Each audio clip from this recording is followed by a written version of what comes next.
गेल्यावर तुम्ही एक रन घ्यायचं काम होतं, ते एक रन घेतला असता तुम्ही, कमीत कमी मॅच तरी हरला नसतात. मॅच जिंकलाही असता तुम्ही, ते एक रन घेतला असतात. तर तुमचा ओव्हर कॉन्फिडन्स आडवा आला. कारण कुलदीप बॅटिंग करू शकतो, कुलदीप 1-2 रन आरामात काढू शकतो, हे आम्ही पाहिलेलं आहे.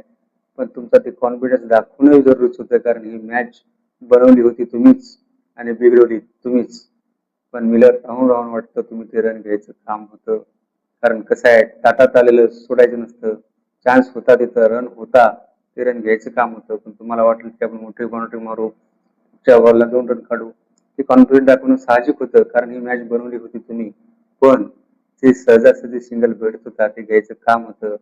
ते सिंगल जर घेतला असता, पुढच्या शेवटच्या बॉलला जरी कुलदीपनं रन घेतला नसता, तो आउट जरी झाला असता, तुम्ही मॅच हारला नसतात, मॅच झाली असती टाय.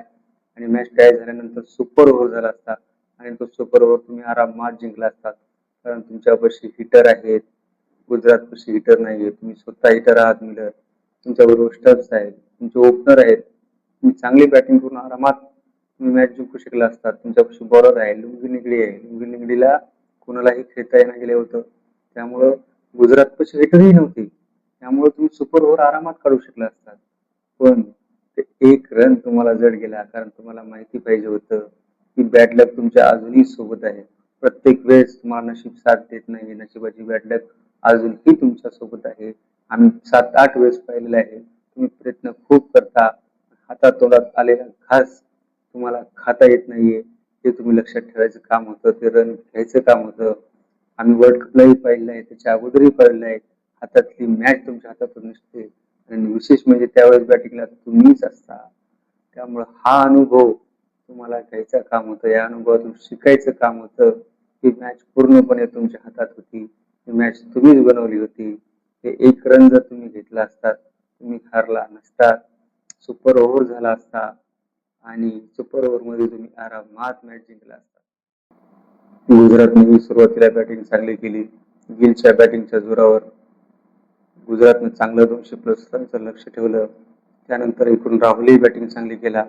राहुलच्या बॅटिंगच्या जोरावर तुम्ही जवळजवळ आला होतात, पण मिलर इंजर्ड झाला. इंजर्ड झाल्यानंतर तुम्ही तो परत आला. परत आल्यानंतर दाखवलं की मला मिलर किलर का म्हणतात, कारण जो तो इंजर्ड झाला होता त्यावेळेस 12 रन होता आणि आल्यानंतर वाटलं नव्हतं की तो वापस येईल आणि वापस आला तर असं खेळेल हे वाटलं नव्हतं, कारण ती गेलेली मॅच पूर्णपणे हातात आणून दिला होता. पण ती एक चूक महागात पडली, एक रन घेणं. म्हणून म्हणतात ना, क्रिकेटमध्ये काहीही होऊ शकतं. क्रिकेट एक खेळ असा आहे की जे काय म्हणतात त्याला, हलक्या मनाच्याने ह्या क्रिकेट पाहू नये, कारण क्रिकेटमध्ये काही होऊ शकतं. पूर्णपणे मॅच हातात असलेली मॅच ती एक रन न घेतल्यामुळे गेली. तुम्हाला काय वाटतं मित्रांनो, ते एक रन घ्यायला पाहिजे होता की नाही, हे नक्की कमेंटमध्ये सांगा. मला तर वाटतं ते रन घ्यायचं काम होतं, कारण कुलदीप जर स्वतःच्या पहिल्या बॉलवर एक रन घेऊ शकतो, तर शेवटच्या बॉलवर एक रन घेऊ शकला असता. पण तुम्हाला तो विश्वास वाटला नाही कुलदीपवर, आणि समजा कुलदीप रन जरी घेतला नसता तरी तुम्ही मॅच हारला नसतात, मॅच टाय झाली असती, सुपर ओव्हर झाला असता आणि ते सुपर ओव्हर 100% तुम्ही जिंकला असतात. मी तुम्हाला सांगतो मित्रांनो, तुम्हाला काय वाटतं कमेंटमध्ये नक्की सांगा आणि व्हिडिओला लाईक, सबस्क्राईब आणि शेअर करायला विसरू नका.